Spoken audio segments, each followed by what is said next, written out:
This poem is called Wade in the Water, and it takes lines from Thornton Dial, Anderson Johnson, Nellie Mae Rowe, and James Hampton. So it's sort of a collage. The world will never be destroyed as long as people are put back in the ground, 6 feet of rot and worms swallowing everything but the soul. It is not my own. This ground, this world, it ain't my home. God knocked at my door. God knocked my legs out from under me, and my soul looked back in wonder. I saw a spider swinging from her silk like death's bell. I saw foil covering Sunday dinner, the preacher humming of the coming, the quiet ever after, and we all said, amen. We said, bring me your wood, your cloth, your leftover cardboard boxes, and I, through his hand, will make them new. Bring me glass cat eyes with splinters, neckties frayed like the clipped wings of an eagle, a woman's head on a cow's body, beer cans cut into flowers. Bring me tire treads, chicken wire, Mickey Mouse in chains, broken bed springs. Bring me your own busted knuckles and see them shine like mica catching sunlight. God knocked at my door. He said, fear not the end of this world, realm of the stuck, the waiting.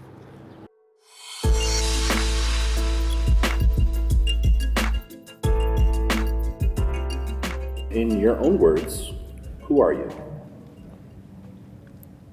Do I get to pass this one to Earl? He was looking at you for In my own words, I am, I guess first and foremost, a teacher, a poet, country boy, city boy, a rambler, traveler, gypsy, and my favorite thing in the whole world is a suitcase. That might be the best answer we've had so far. No pressure. Well, yeah, it sounded like a folk song. It's my turn. Oh man, so one of the things I was thinking about when you talked about identity is how I like to fade into the background, into the shadows. So I guess I'm in the shadows. That's my preferred place to be. This past year, I've had a harder time defining myself than I ever have. So. Why do you think that is? I turned 40. I don't know why that was weird. It's too, I have a couple of different lives that I lead. So I go in and I'm a teacher for a little bit, and that's sort of a personality I have, or part of my personality. And then I have 2 little kids, and that's like a totally different part of me that gets activated. Being a poet or writer feels totally separate from all those things. I feel really fragmented. So it's hard to give. So I gave a really succinct answer. I do like to be in the shadows, but I think, yeah, it's hard to kind of bring together because I feel fragmented. But not in like a cool folk song kind of way. Just look at your own cool things, like the shadows. Yeah, that's... Being a mother is cool.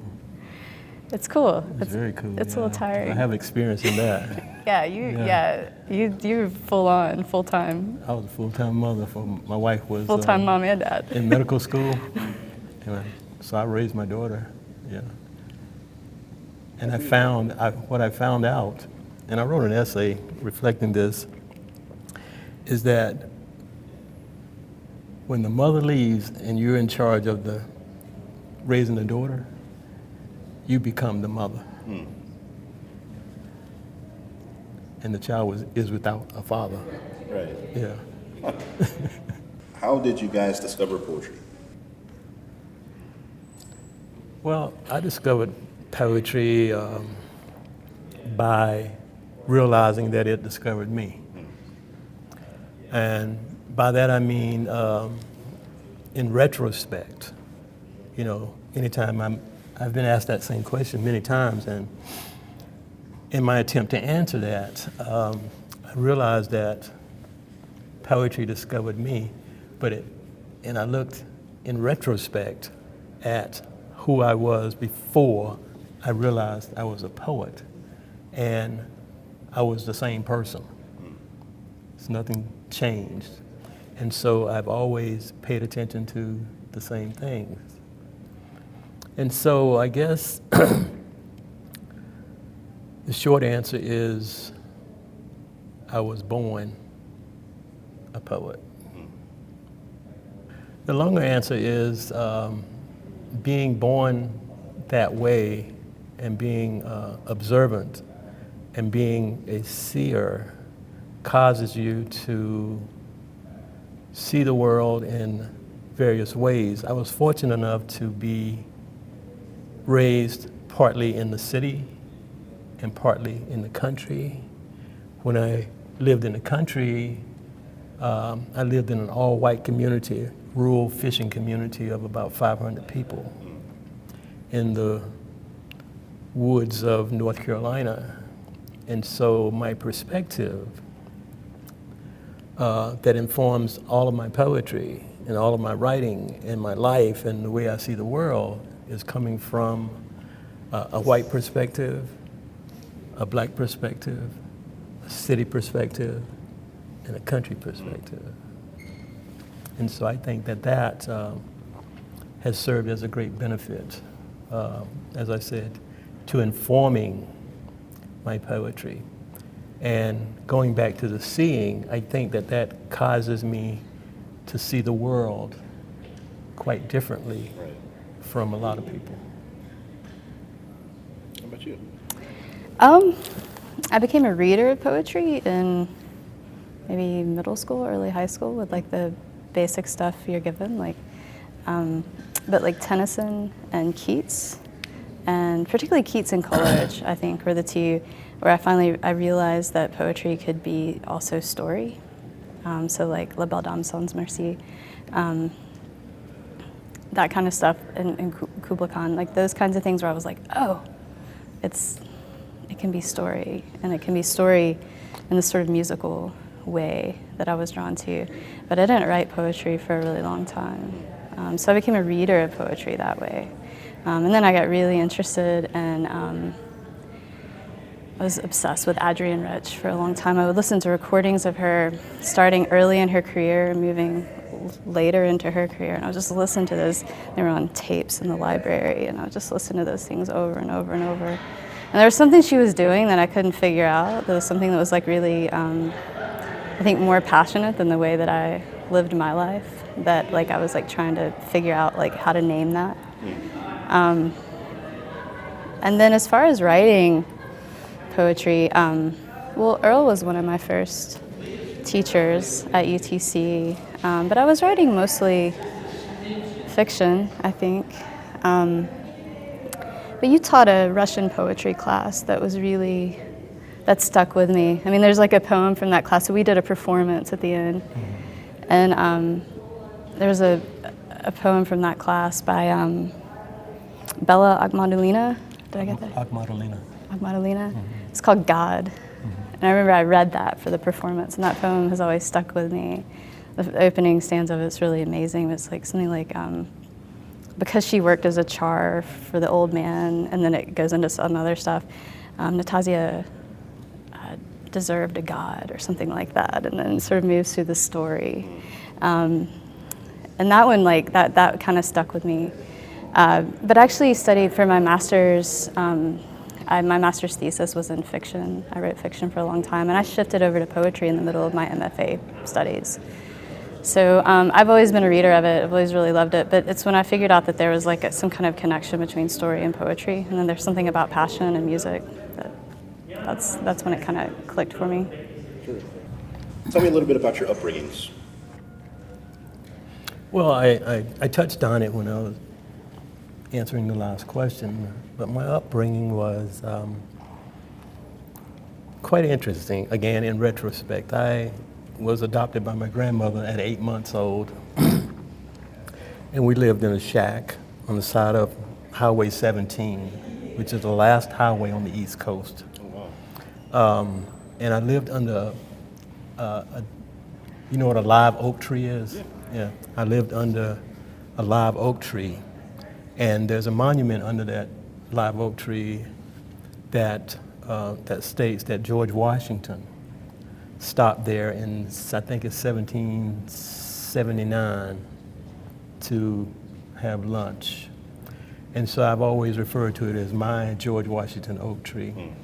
But from 1 year old or so until I started school, I lived in a shack pretty much under the arms of that oak tree.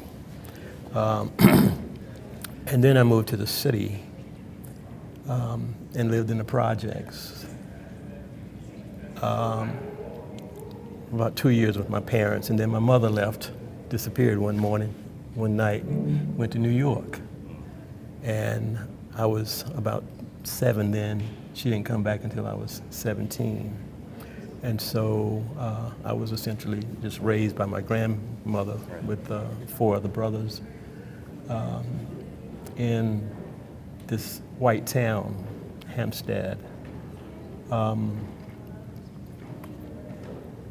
And it was interesting because we lived within walking distance from the ocean. And so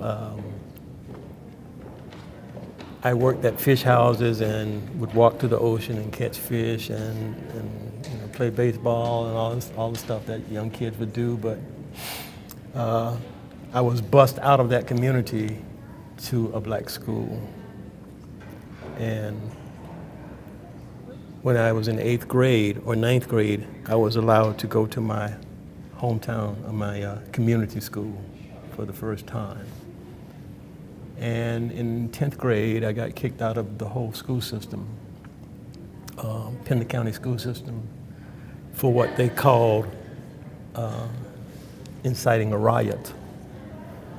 But what happened was I was on the basketball team, and I got into this fight with this player on our team who was white. And it was like 1969 and or 1970, somewhere in there. It was very tense. Racial conditions in our country were very tense during that time. And so that kind of ignited this riot, this fight. Everybody, you know, felt or got permission to start fighting. So everybody started fighting in the whole school. And so I was picked out, charged with inciting a riot and kicked out of the whole school system. And at that point I moved to the city to finish school. And you've told me amazing stories about that live oak tree, like gypsies coming through. Yeah. And the goat man coming through with his goat. Yeah.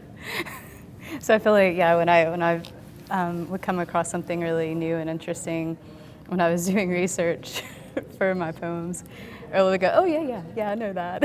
So tell me like another story on top of it. He was like, he had all this really interesting stuff just from growing up in that place. Yeah. It's really cool. So what about your upbringing? I was here in Chattanooga. I grew up in Eastridge. At least like the first, I don't know, maybe until I was like 3rd grade I was in Eastridge. Fairly unremarkable. Both sides of my family are from Sand Mountain, Alabama, so super close to here. They came down from like subsistence farms to work in factories.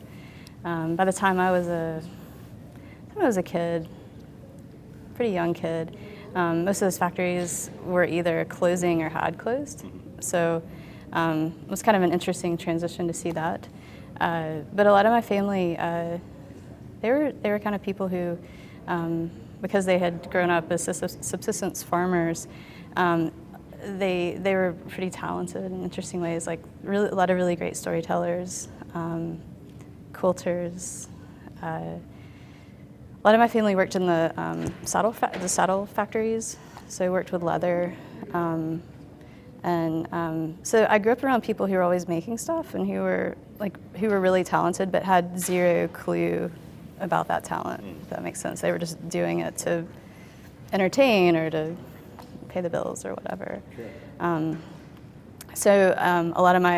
I can remember a lot of times hanging out at the flea markets on Rossville Boulevard and then 23rd Street.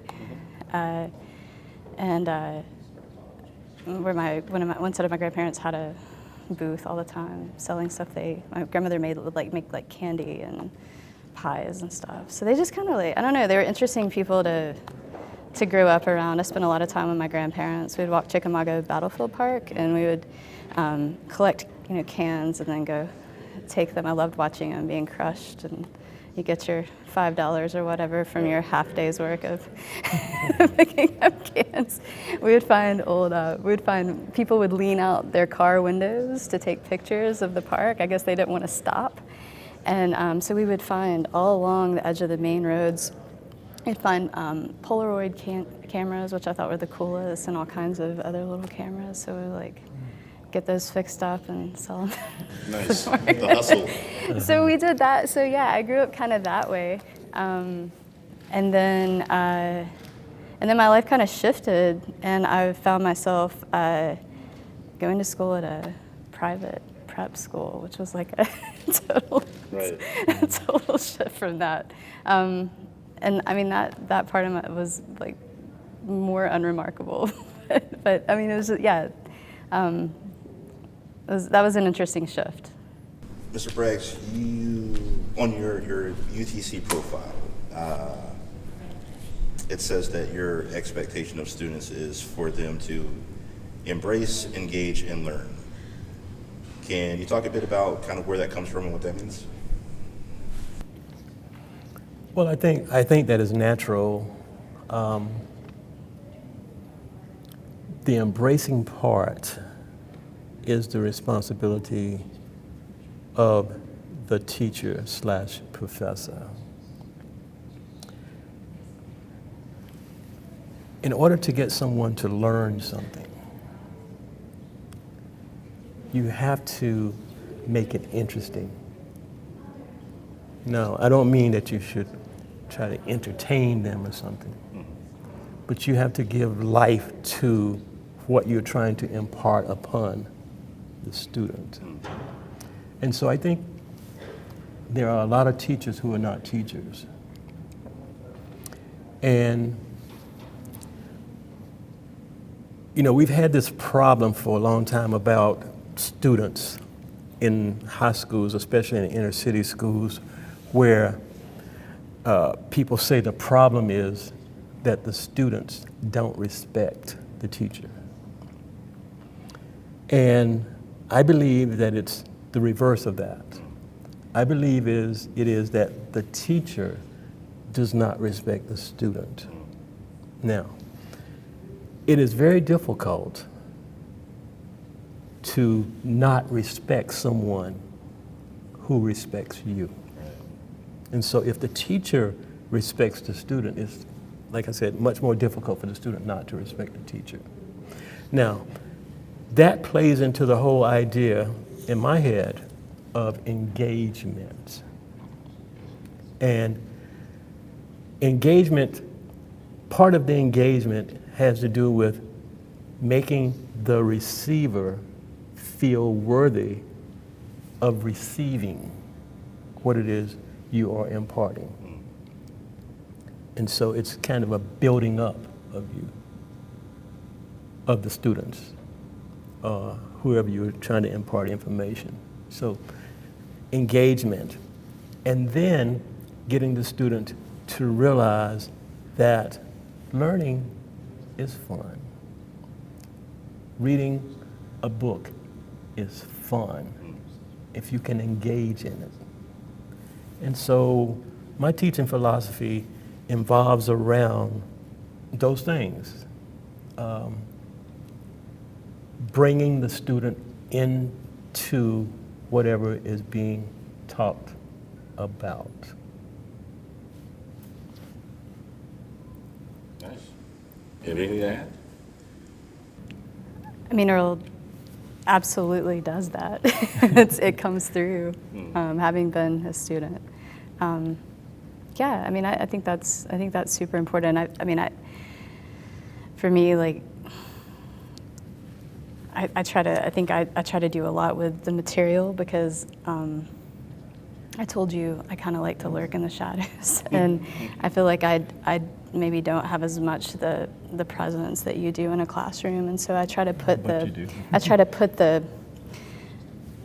think about what I'm putting out there, and I also like to invite my students to contribute to that, and to talk about what they like and what makes them nervous in terms of reading, and what they find boring. And sometimes I'll accept that challenge to the thing they find boring, and sometimes I'll learn something new about something they're bringing. And so for me, it's a lot about, I think it's that issue of respect is important. It's kind of respecting like what they're into and what they can teach me as well. I know that sounds like a total cliche, but like one thing I'll do with poetry for intro-level students is always have them bring in songs that they love, and we'll read them and talk about them just as we would poetry, to try to say like the stuff that you like is, it's valid, like it's, you know, and most often, really always that stuff is poetry, and I'm jealous of a musician's ability to combine the words with the sound, and the ways that they do. And so I think just things like that. So for me, it's a lot about, I guess it's less about my presence and more about like kind of inviting the student to kind of bring stuff in and let me be on my heels a little bit, so that I'm like, wait, I don't know that, or you know, they really love it when I mispronounce the names of like whatever artists they love, and what I always do. So I think that so I think that stuff is really important. But yeah, getting my favorite thing to hear at the end of an introduction to creative writing class is, man, I thought I was really going to hate poetry, but that ended up being my favorite part of the class. And I think a lot of that's because it's my favorite part of the class. But yeah. Actually, Carrie, I'm going to stick with you.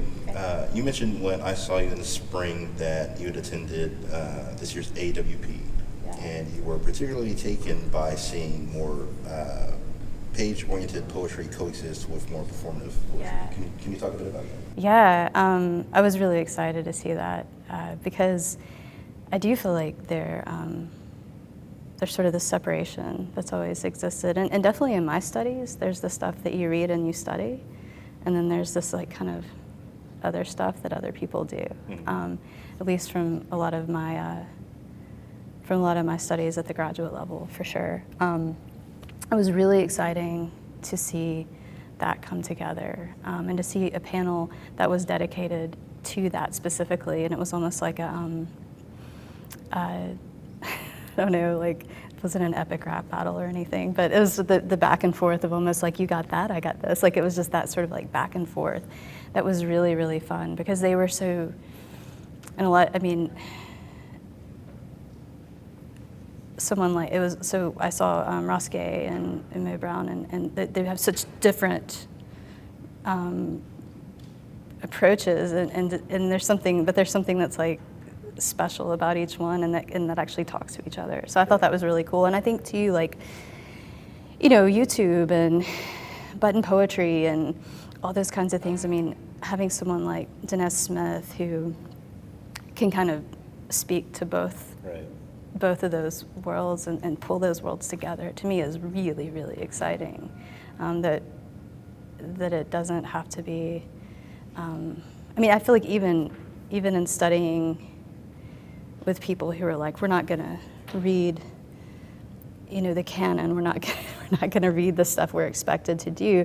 At the same time, they were still sort of like ground in the page, and so I just found it really exciting to see that in a place like AWP, for it to be like, legitimize isn't the word, because nobody needs AWP's like legitimization, but to say like, this is something that's like happening and important, and that people need to be paying attention to.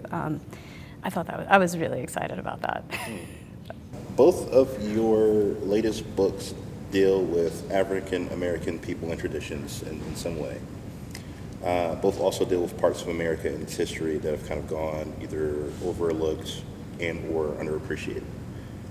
Can you guys talk a little bit about that and where that desire to tackle that in text kind of originated from? Well, again, desire, I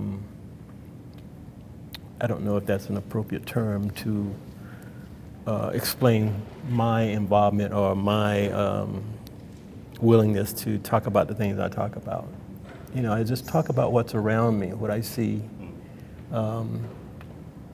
And I'm particularly interested in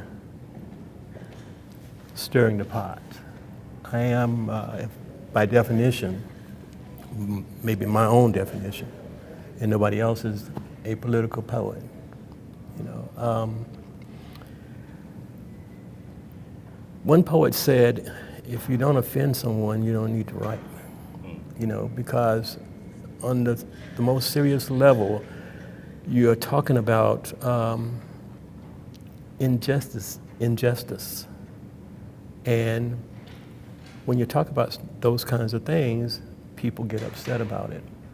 But your intent, or my intent, is to bring attention to it. But at the same time, I try to bring attention to certain things. I try to inform, I try to teach.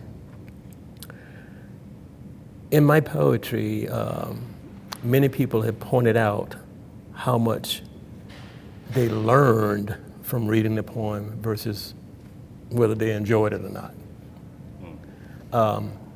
And the fact that someone learned something from my poem but didn't necessarily enjoy the way I imparted it is very meaningful to me also, because that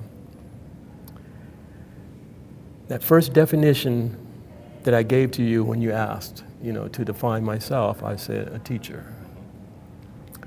And that's pretty much all I've ever wanted to be in my life, is a teacher. And so in my tackling the issues of today, the issues of yesterday, the issues of the day before yesterday, I am also bringing in a historical perspective of that situation that I'm talking about. Right. And so my wife calls it overkill. My wife calls it, you don't know when to stop, you know, whatever, but you know, that's just what I do. Yeah.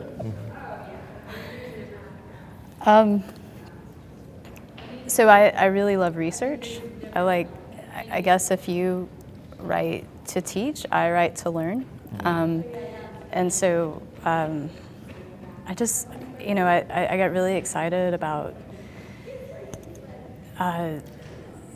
these folk artists I'd never heard of, and wanted to learn more about them. And then when I wanted to learn more about them, I was like, other people need to know more about them.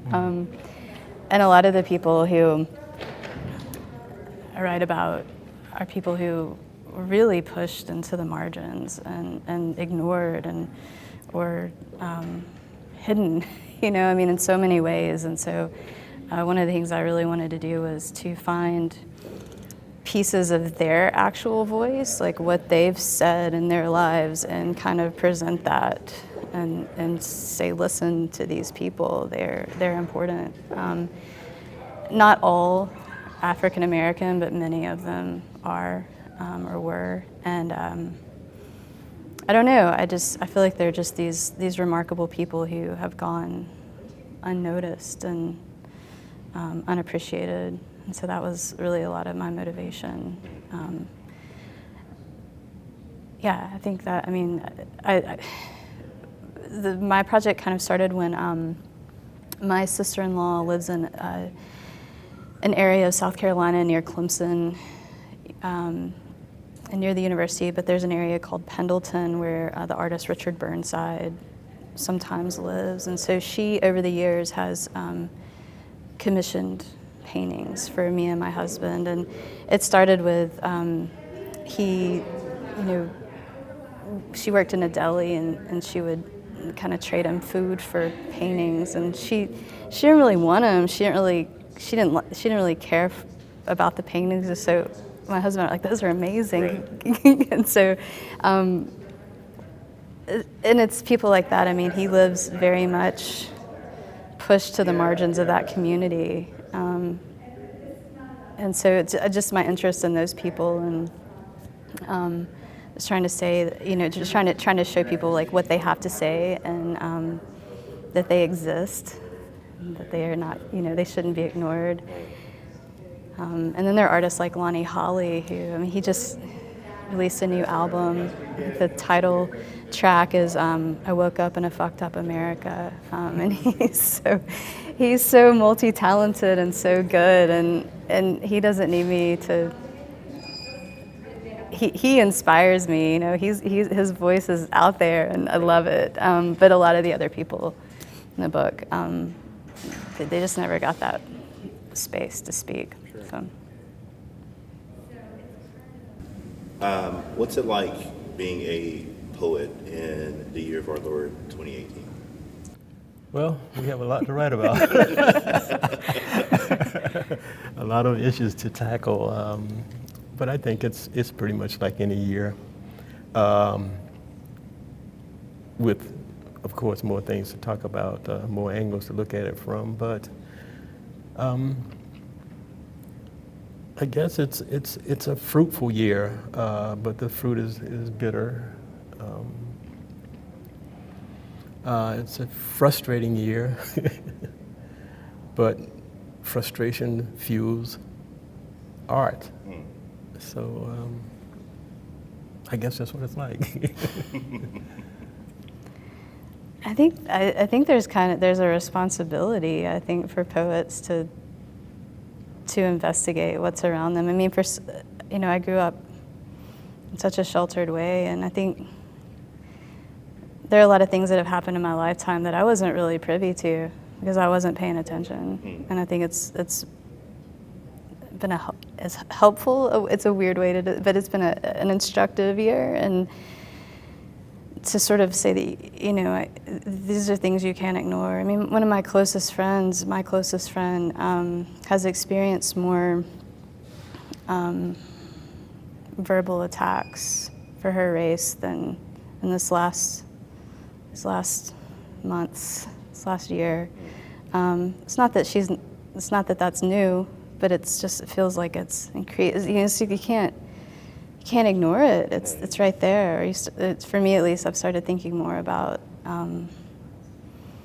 sort of my role in all of it, and my just willingness to not think about it, or the big issues like segregation, and look around the city, look around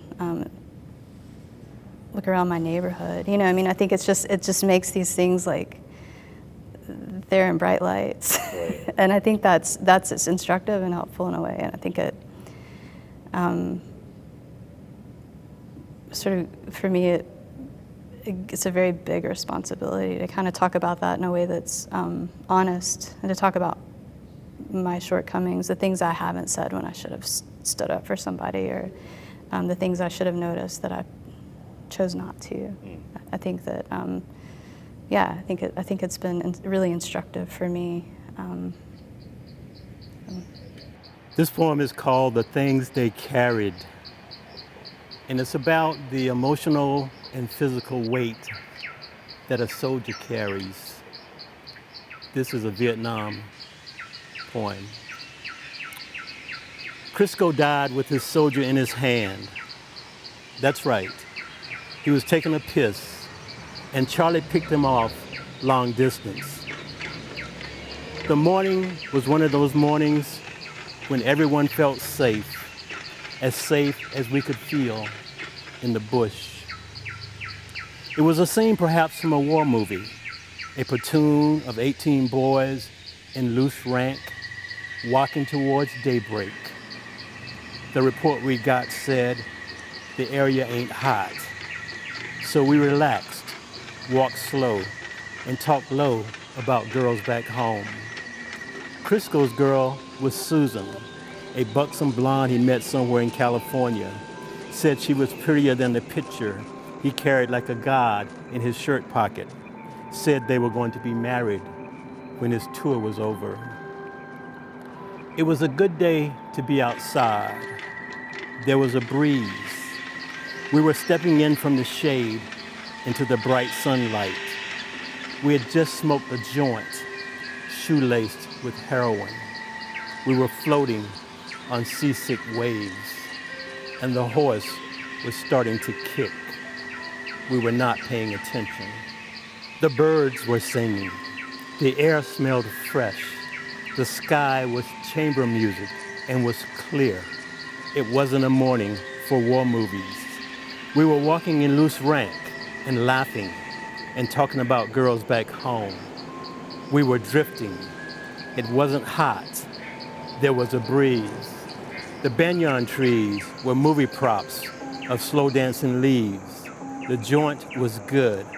The horse was kicking. We were not paying attention. We were joking and talking about girls. Crisco was going to be married. The sky was chamber music and was clear. The birds were singing. It wasn't hot. There was a breeze. It was a good day for a white wedding, and all the best men were standing right there.